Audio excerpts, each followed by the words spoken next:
Vitrine de negócios aqui na Arte Flores. Estou aqui com a Marcela. Então, Marcela, o que temos de novidade essa semana? Bom, Thaís, essa semana chegou essa orquídea bem interessante, a orquídea azul.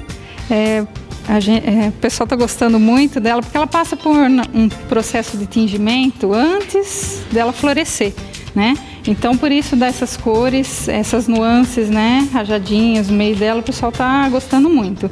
Ela pode ser feita assim na embalagem para presente, que é uma caixinha de espelho, tá bem moderno. Ou então, se a pessoa quiser levar simples mesmo para decorar a sua casa, a gente vende só a muda dela. Certo. Fora essa orquídea super bonita, ótima sugestão de fim de ano. O que você tem mais? Nós temos inúmeras opções de presentes, que são orquídeas de várias qualidades, que nem Cattleya, Phalaenopsis, outros tipos de flores, que nem o bico de papagaio, que é a poinsettia. É uma flor assim que se usa muito agora no fim do ano, essa vermelha.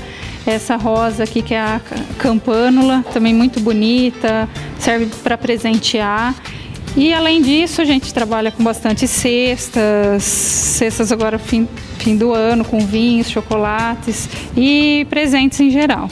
Ok, uma ótima sugestão então, Arte Flores Presentes, Rua Bernardino de Campos, 395 Centro, o telefone é 3571 4024.